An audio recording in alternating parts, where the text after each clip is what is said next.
The Intercept Brasil, um portal de notícias até então desconhecido da grande sociedade brasileira, publica uma informação.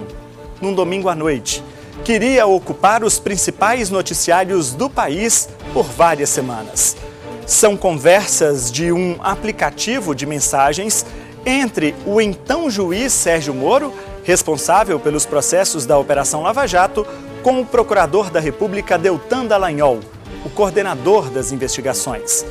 As conversas apontam para uma relação de proximidade entre o juiz e o promotor e colocam em dúvida a legitimidade dos processos julgados por ele, as condenações de investigados, incluindo a do ex-presidente Lula e outros políticos e empresários de grande notoriedade. Será que essas conversas comprometem as provas dos processos? Será que essa relação entre juiz e promotor é correta? Será que as mensagens trocadas por eles são mesmo republicanas? Como fica a imagem das instituições jurídicas brasileiras e a opinião da sociedade?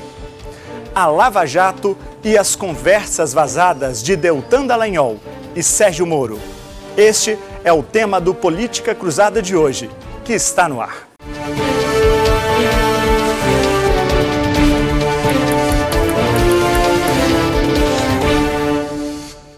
Muito bom dia para você que acompanha aqui a programação da TV Paranaíba. Neste domingo eu já estou aqui com os nossos convidados que vão debater todos estes assuntos conosco hoje. Está aqui comigo o doutor Onésio Soares, que é procurador da República em Uberlândia. Doutor Onésio, muito bom dia, obrigado por ter vindo. Bom dia, obrigado. E também o professor José de Magalhães, da Faculdade de Direito da Universidade Federal de Uberlândia. Professor Magalhães, obrigado por ter voltado aqui mais uma vez. Viu? Bom dia, Danilo. Bom dia, Onésio. Bom dia, audiência. Bom, vamos falar de todas essas relações aí entre Moro e Dallagnol, entre Lula. Vamos ver como que vai ficar essa história. Eu queria, para começar esse tempero, falar o seguinte: no dia 19, o ministro da Justiça e Segurança Pública, Sérgio Moro, foi ao Senado Federal para explicar se foi ou não imparcial ao se comunicar com os procuradores da Operação Lava Jato. O ministro chamou de criminosos os vazamentos divulgados por um site e disse que, se forem comprovadas irregularidades, ele pode até deixar o cargo. Vamos assistir. O ministro Sérgio Moro chegou ao Senado no começo da manhã. Respondeu às perguntas de quase 40 senadores por mais de 8 horas. No início da audiência, falou durante cerca de 20 minutos. Afirmou que não tem nada a esconder e, por diversas vezes, repetiu que pode ter sido adulterado o conteúdo das supostas mensagens trocadas entre ele e o procurador-chefe da Lava Jato, Deltan Dallagnol. Moro negou manipulação dos julgamentos na Lava Jato. Foram mais ou menos 90 denúncias apresentadas pelo Ministério Público. Dessas 90 denúncias, 45 ações foram sentenciadas. O Ministério Público recorreu de 44 dessas 45 sentenças. Se falou muito em conluio. Aqui é um indicativo claro de que não existe conluio nenhum, inclusive divergência.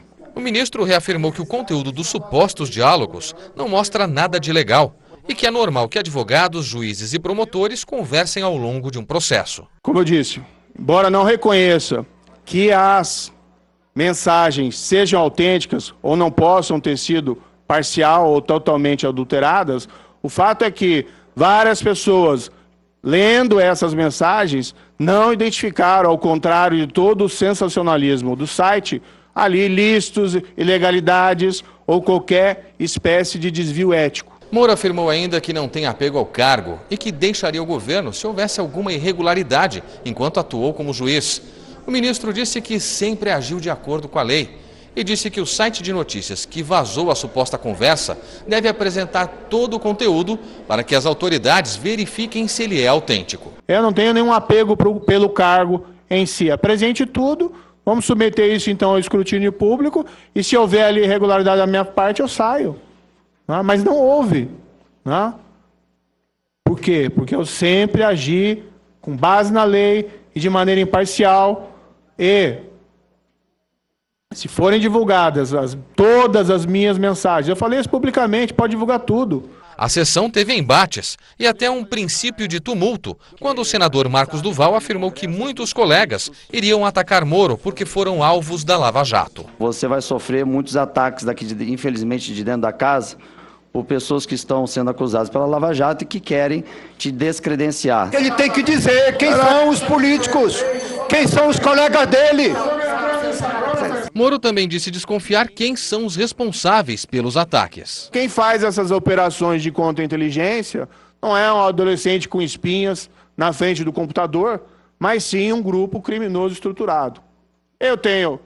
As pessoas têm me perguntado se isso é um ataque à Lava Jato, se esse é um ataque ao movimento anticorrupção brasileira. Eu acho que sim, mas acima de tudo esse é um ataque às instituições. Na próxima quarta-feira, Moro terá outra sabatina na Comissão de Direitos Humanos da Câmara.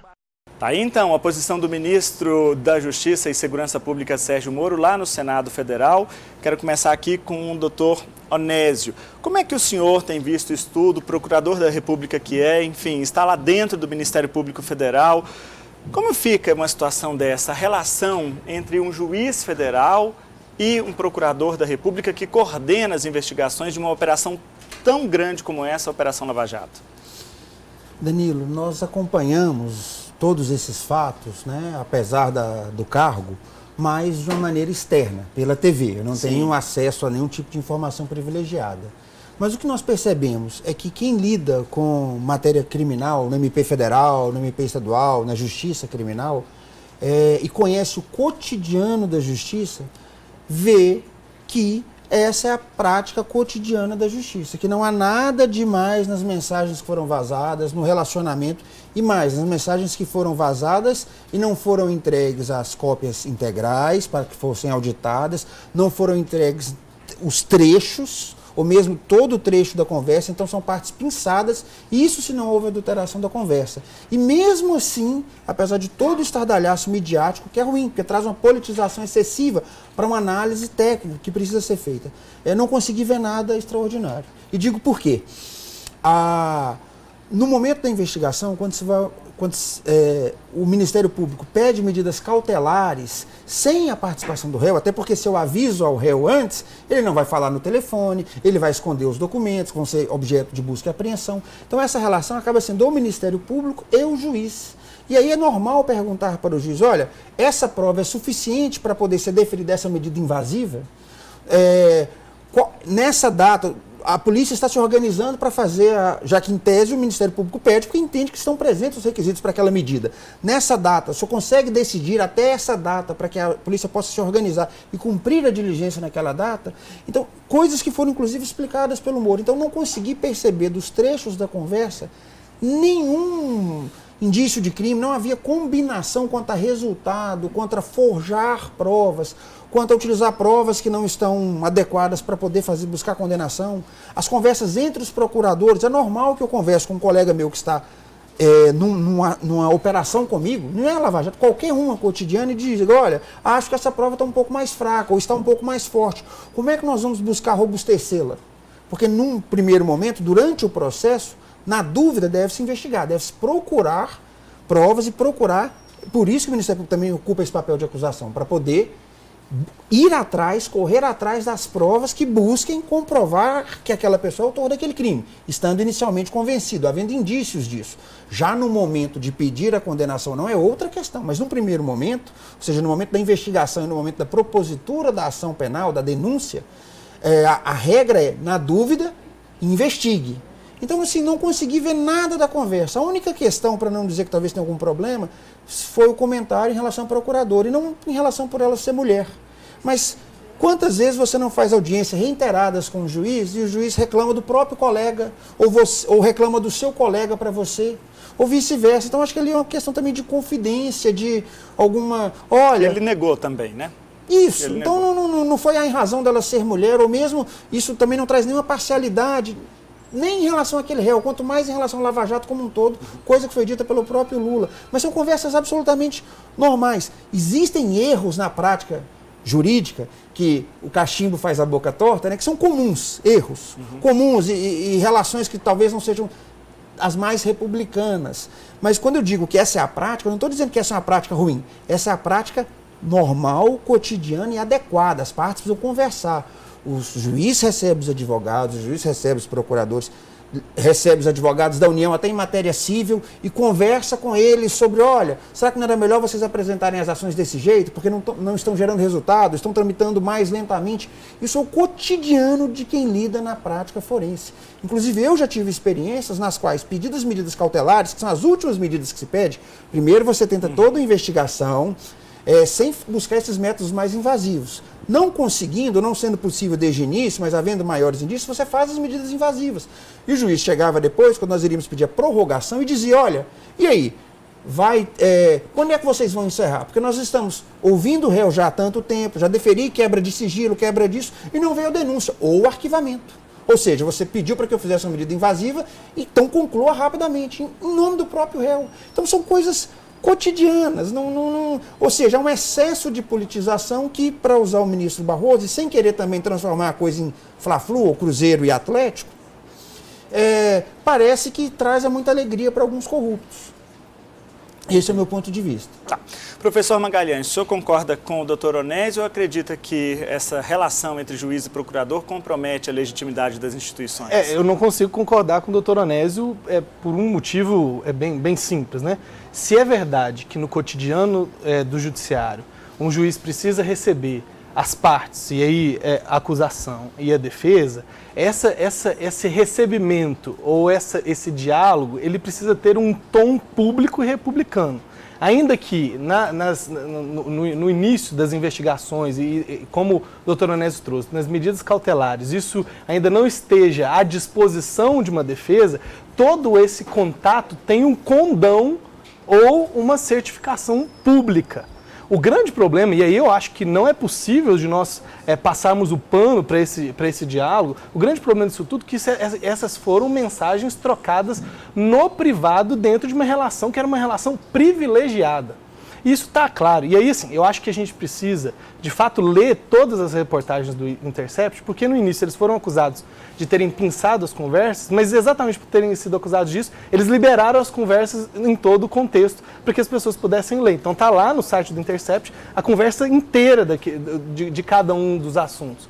E aí o mais interessante desse domingo da Folha de São Paulo, que a Folha de São Paulo teve acesso aos dados do Intercept, e aí a Folha de São Paulo, porque é um jornal mais antigo, tem uma preocupação com credibilidade, faz parte do projeto Confiança, e aí a Folha de São Paulo foi fazer uma espécie de auditoria e percebeu que todas as mensagens trocadas entre os jornalistas da Folha e membros da operação Lava Jato estavam na íntegra dentro do material que o Intercept colocou. Mas deixa eu só tirar uma dúvida com base nisso que você falou. O doutor Onésio apontou muito para a questão do conteúdo. O conteúdo do diálogo não há ali... O problema do conteúdo é onde ele foi feito. Então veja, o juiz aconselhou uma das partes de uma maneira privilegiada dentro de um aplicativo privado. Se o juiz falar, essa prova vale ou não vale, a partir de um pedido que é feito desse cunhão público, dentro de requerimentos, petições e etc., num processo ainda preliminar, tudo bem, não tem problema. Inclusive, o juiz é bom que ele aconselhe medidas processuais que possam ser levadas a cabo de uma maneira mais eficiente e dentro da legalidade. O que todos os diálogos do Intercept demonstraram é que, além de ter falado, além de ter orientado sobre uma procuradora, ele realmente não tem a ver com o fato dela ser mulher, tem a ver com a avaliação que ele faz que ela não era boa na inquirição. Além de ter informado que tinha uma testemunha para uma das partes, numa primeira privada. Se ele tivesse feito isso dentro de um documento público era uma coisa, o problema é que foi privado. De ter adiantado pelo menos uma das decisões e além de ter, assim, de se sentir parte da operação, porque veja, isso é uma coisa que as pessoas precisam entender. O Sérgio Moro não faz parte da força-tarefa, não fazia parte da força-tarefa da Lava Jato. A força-tarefa era dos procuradores da Polícia Federal. O juiz não faz parte da Lava Jato. O juiz não faz parte da operação. Aqui no Brasil não existe uma figura, como existia na Itália, do juiz de instrução. Aqui no Brasil não existe isso. Então, se ele fosse um juiz de instrução, tudo bem ele fazer...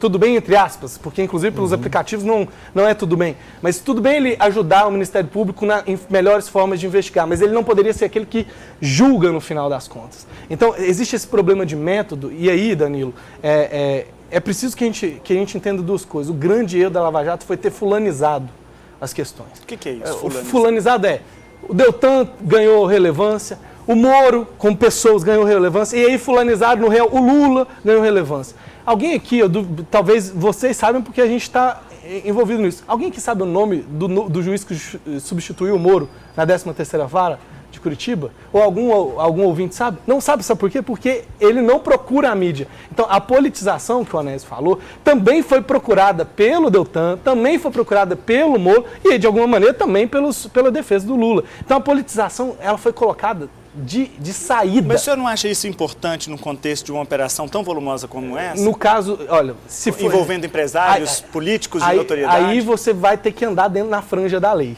Se você quer fazer isso de uma maneira midiática, se você quer fazer com que as coisas sejam espetaculares, você vai andar na franja da lei. E andar na franja da lei é muito perigoso.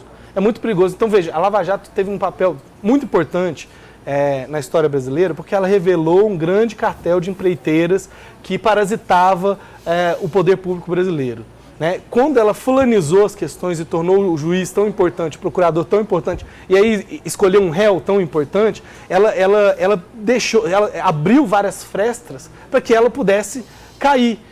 Mas enfim, eu acho que é muito importante a gente ter claro uma coisa, só para finalizar e o doutor Onésio falar. O artigo 254 do Código de Processo Penal diz que um juiz é suspeito quando, entre vários itens, aconselhar uma das partes no processo. Se, por um acaso, fossem reveladas... Eu acho o uso do Telegram inadequado para isso. Né? Eu acho que os autos ou o recebimento oficial é o que é a coisa adequada. Mas se fosse revelado que o Sérgio Moro também recebeu ou trocou informações ou opiniões pelo Telegram com as defesas, eu talvez não diria tanto, mas eu tenho certeza que isso não aconteceu. Então, enfim... apesar de ser inadequado o meio é irregular, é ilegal, o conteúdo tem problemas. Doutor Onésio, o conteúdo tem problemas? Não. Mas, enfim, são tantas coisas colocadas pelo meu colega de docência aqui, o professor Magalhães, que alguns pressupostos iniciais. E é uma coisa importante. A Lava Jato não fulanizou os juízes ou os procuradores. A mídia fulanizou os juízes e os procuradores. É preciso ver que a Lava Jato... E isso é algo que todo dia eu me impressiono com isso. Como ela conseguiu enfrentar o poder político e o poder econômico. E não é porque a gente acha bonito. É porque a gente viu tudo que ela mostrou das entranhas do poder. E por que eu digo como ela conseguiu enfrentar? Porque o nome já diz, poder. Se é poder, tem força de realizar algo a seu favor. Então, poder político e poder econômico, eles vão reagir. Se não houvesse... E aí a Lava Jato nunca negou isso. Eu digo... O MPF, até o próprio juiz Moro, quando diz, olha, é preciso divulgar a operação. Existem várias questões técnicas que são envolvidas, mas quando nós vemos todas as outras operações, Castelo de Areia, Boi Barrica e uma série de outras que ao longo dos anos foram sendo anuladas, o que nós percebemos? Que a influência política, a influência econômica e várias outras conseguiram minar operações. E outros réus é que foram para a mídia. Qualquer outro réu que tivesse feito o que os partidos fizeram, atacando o juiz, atacando os procuradores, usando de poder de pressão. Nós tivemos a conversa do Aécio falando de tentar interferir na Polícia Federal. Nós tivemos outras conversas do Lula também, de se nomeia ou se não nomeia, para poder evitar foro. Se não há uma estratégia da defesa, e não é da acusação, do MPF, não é acusação pela acusação, mas você encontra o material probatório e quer levar aquilo à justiça. Só que o tipo de réu que você tem vai utilizar de todos os expedientes e não é trabalhar na franja da lei. Se você não busca outras formas de ação dentro da legalidade para buscar um resultado útil, ou seja, para buscar manter a operação de pé, você não vai conseguir, como não conseguiu em todos esses casos. É dificílimo. E aí a experiência da Mãos Limpas, da Operação Mãos Limpas, mostra isso. Depois de tudo que eles conseguiram, voltando tudo atrás. Porque a corrupção, nesse caso, ainda está, ou vocês acham que ela acabou? Está entranhada dentro do Estado. A Lava Jato só revela algo que vem de baixo. Mas, enfim, como lidar com esse poder político? Não é fácil, não há caminhos. Muitas coisas novas foram feitas. O que eu julgo que foi a grande diferença, e aí a mídia politiza, porque o Brasil está precisando de heróis, que deveriam vir do Legislativo, deveriam vir do Executivo, no sentido de cumpra-se a lei, no sentido de preocupar efetivamente com o povo, no sentido de melhorar o nível do patamar ético, público e privado, como tanto cobra o ministro Barroso. O que nós Nós não estamos encontrando isso. Então, o juiz agora que finalmente vai fazer justiça, o juiz que aparece, não é que o outro não apareça, é porque nós tivemos aquela fase das medidas de busca e apreensão. Agora, a necessidade de comunicar, o réu comunicava 24 horas, e comunicava inclusive ofendendo e tentando rebaixar o próprio sistema de justiça e o sistema de persecução penal do Ministério Público e da Polícia Federal, que se fosse qualquer outro réu, estaria na cadeia. Só que o PT, e aí eu vou não partidarizar, mas dar o nome aos bois, passou 12, 13 anos no poder. Claro. É muito comum que tudo que fosse encontrado fosse em relação ao PT, mas se sabe que a corrupção não começou com o PT. Aliás, nós tivemos o Mensalão Mineiro, houve algumas investigações até mencionadas agora com relação ao Fernando Henrique, que a fórmula desafia a inteligência nossa, porque foi de São Paulo direto para... O Moro apenas comentou, porque houve um comentário específico, nem passou pelas mãos dele, como ele explicou no Senado. Então, assim, essa tentativa chegou no Aécio agora, chegou no PMDB, que estava junto com o PT. Então, é quem estava no poder. Não dá para voltar. Quando, na época das privatizações, e mesmo da compra da reeleição, que foi tão discutida no governo do PSDB, acusavam o Ministério Público Federal, Luiz Francisco, procurador, e a turma toda de Brasília, de ser partidarizado. O problema nosso é que o nosso sistema político está muito deslocado da população e basta ver o número de representantes que respondem a processo. Responder a processo não é indício de crime, mas como no Brasil nada transita em julgado, basta olhar. Então, acho que esse é o deslocamento, não é que o judiciário é partidário. A senadora Selma disse isso quando interrogou o Moro. Quando um partido ou alguém vai lá e faz uma denúncia contra alguém importante ou alguém da imprensa, a OMP quer aparecer, o judiciário quer aparecer. Não, a delegada do caso da Nájila não quer aparecer.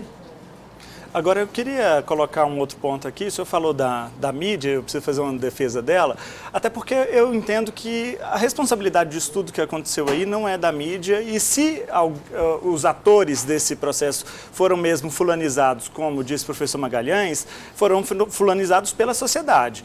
Porque a mídia, na verdade, ela mostra o que aconteceu na Operação Lava Jato, ela mostra as decisões do juiz, ela mostra as investigações do Ministério Público, mas não é ela quem sentencia, não é ela quem promove as investigações, ela vai, na verdade, mostrar o que foi feito. Agora, evidentemente, quando você está falando de uma operação desse porte, não é tratado como o Zezinho da esquina. A gente tinha um ex-presidente da República, aliás, um presidente da República que saiu do governo depois de 8 anos com mais de 80% de aprovação, quer dizer, um presidente extremamente popular, envolvido numa notícia de crime, sendo acusado de cometer crime, lavagem de dinheiro.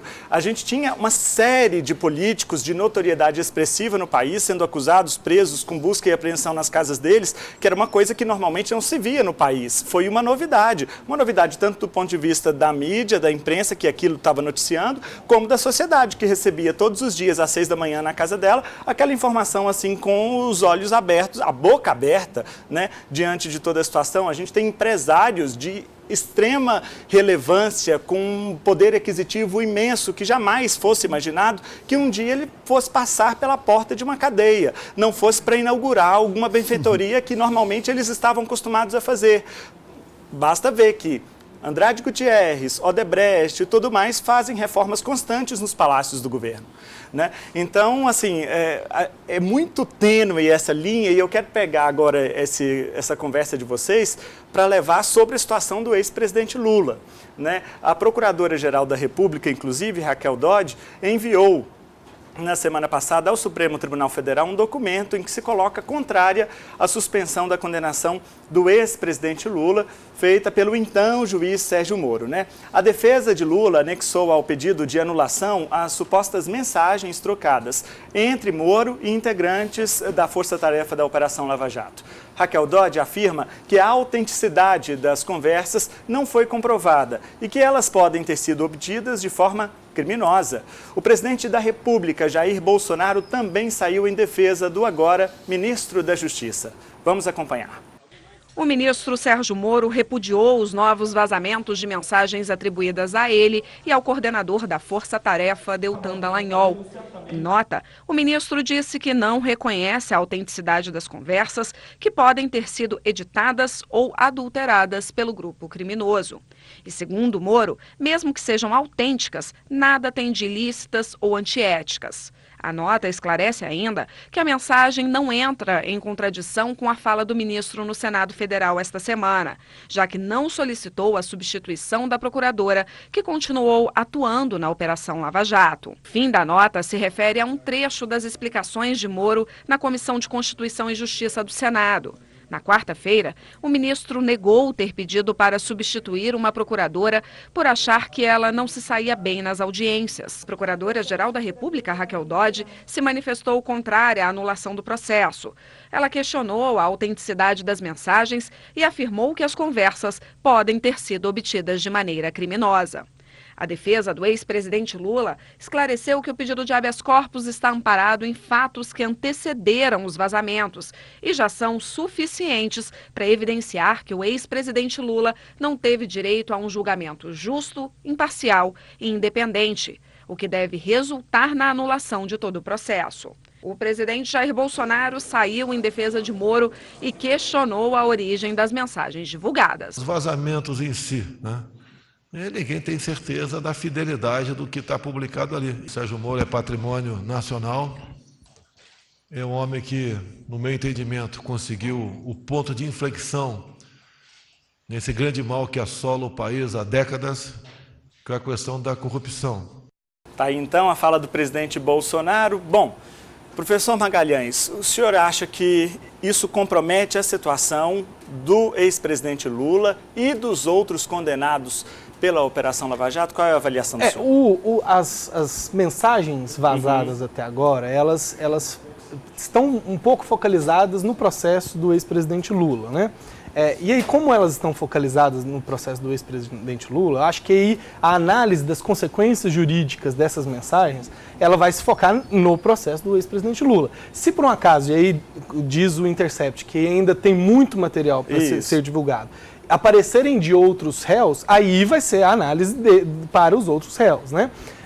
Então, sim, obviamente que pode haver uma reanálise, por exemplo, da suspeição do juiz Sérgio Moro, e aí, na minha avaliação, a suspeição está dada, mas as consequências disso de fato, a gente precisa discutir. Por que a gente precisa discutir?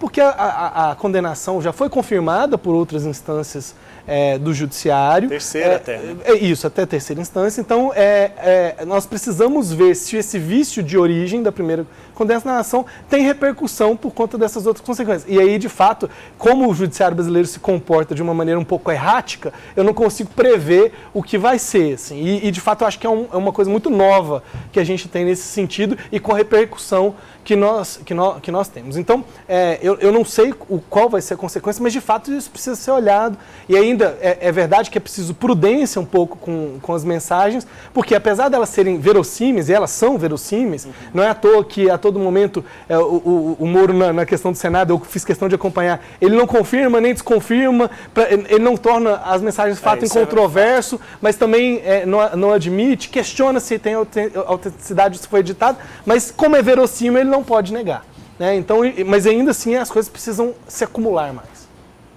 Doutor Onésio, compromete ou não compromete? Acredito que não. E aí eu começo pela fala do professor. A confirmação em duas outras instâncias reforça justamente a legalidade. Inclusive, vale lembrar que o STJ diminuiu a pena acompanhando o juiz e não o tribunal.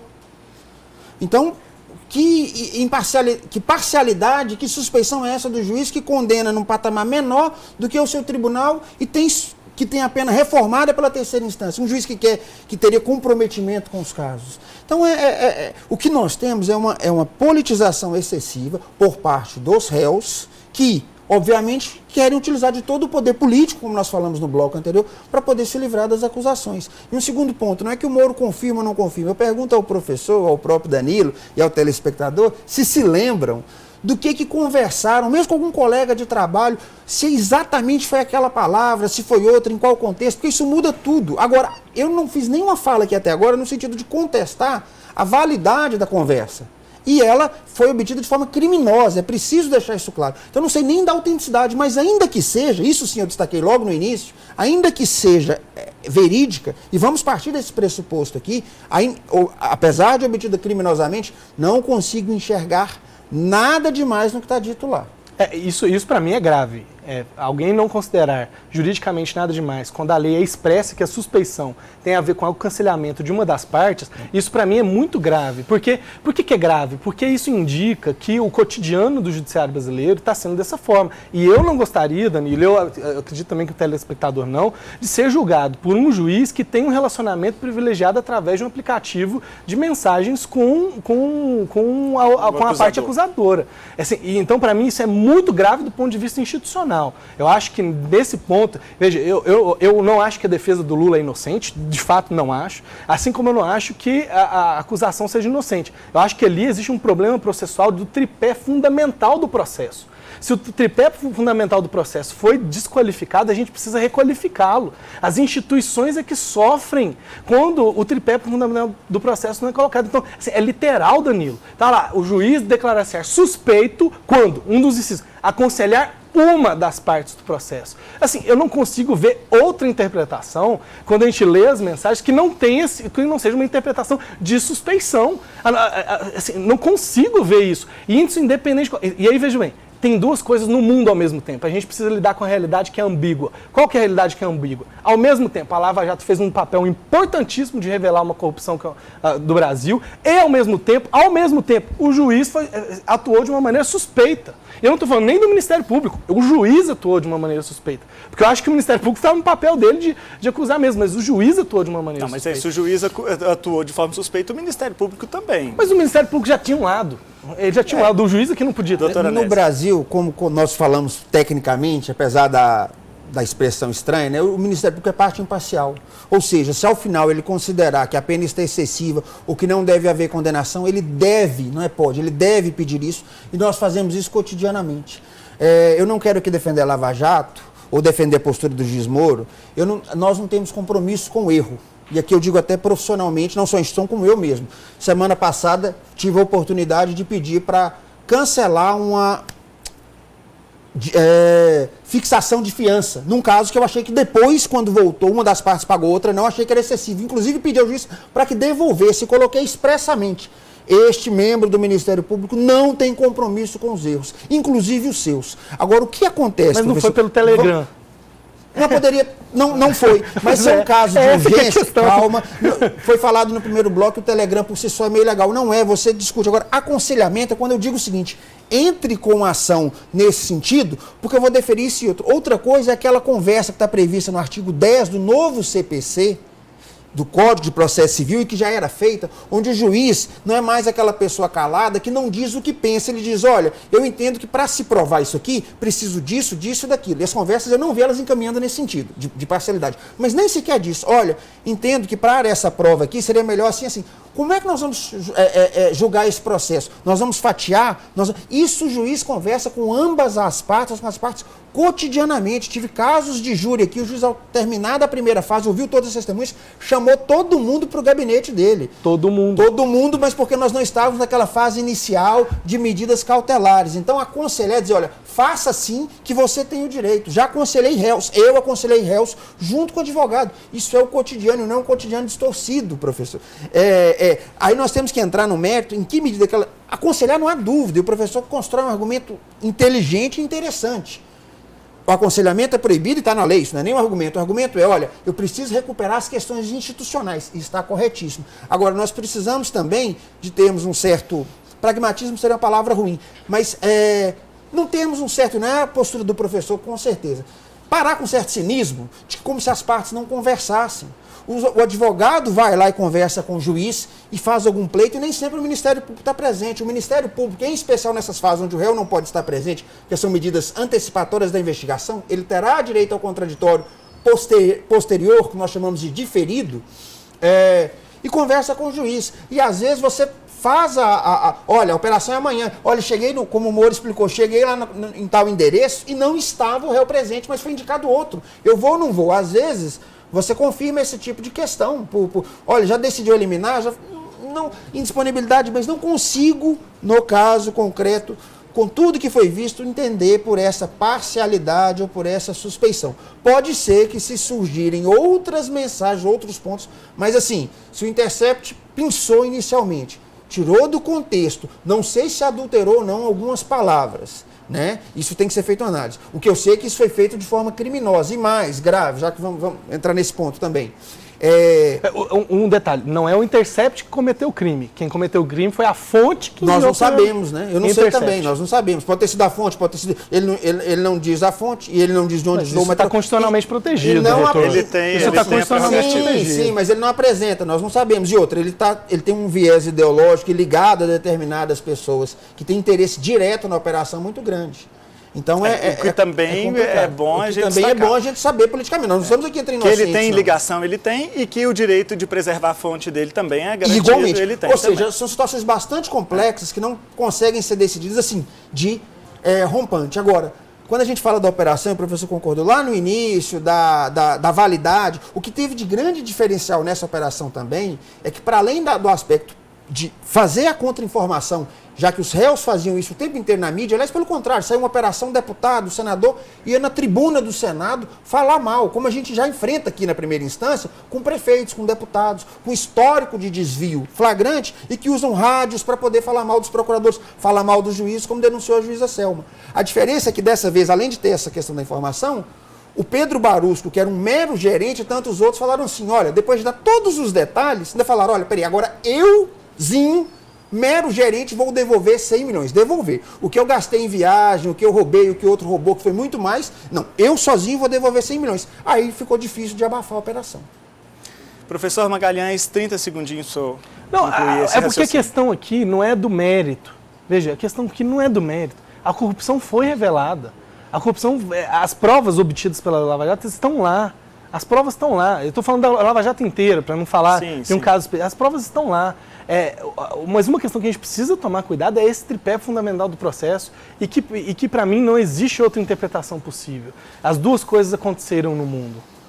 Tá certo. Bom, nós estamos chegando ao final desse primeiro bloco aqui do Política Cruzada. A gente vai fazer um pequeno intervalo comercial e na volta a gente volta aqui discutindo esse que é um dos assuntos mais polêmicos do noticiário nacional nas últimas semanas. Um minuto só, a gente volta já.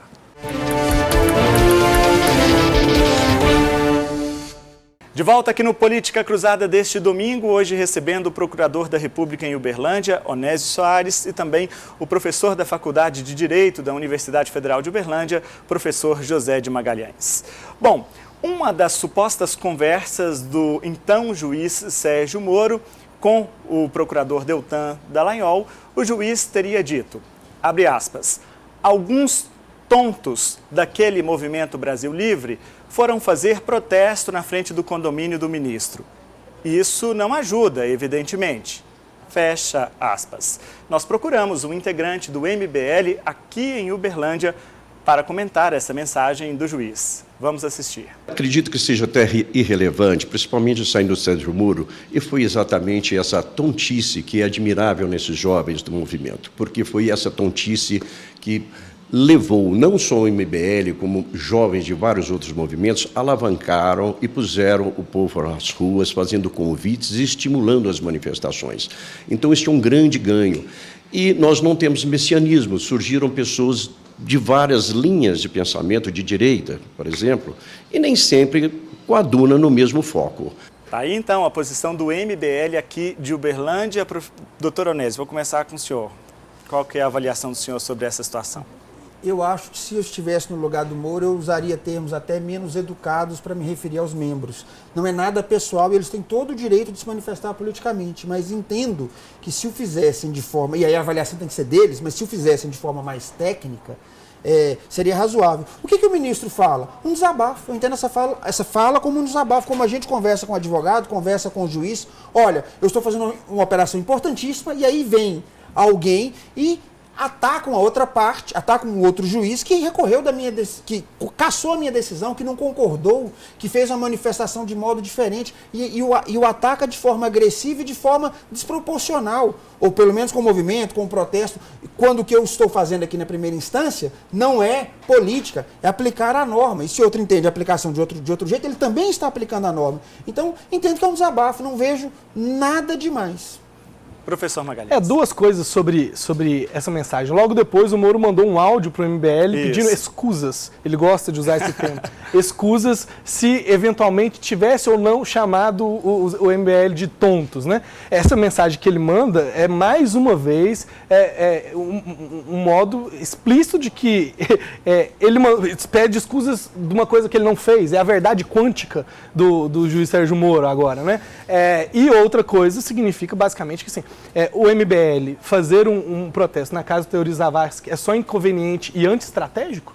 Ou é ilegal propriamente dito no sentido de que não se faz isso com o ministro do STF? Ou é só inconveniente para a Lava Jato e para as decisões?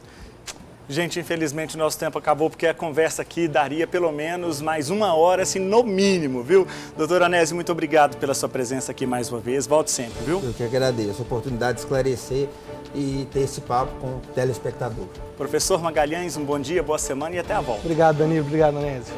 Bom, e a você, telespectador da TV Paranaíba, nosso muito obrigado pela companhia. A gente se encontra amanhã, às 7h30 da manhã, na Rádio Educadora, no Jornal Educadora. Ao vivo eu estarei lá com vocês. E também aqui no decorrer da semana na programação da TV Paranaíba. Para você, um ótimo domingo, uma excelente semana e até domingo que vem aqui no Política Cruzada.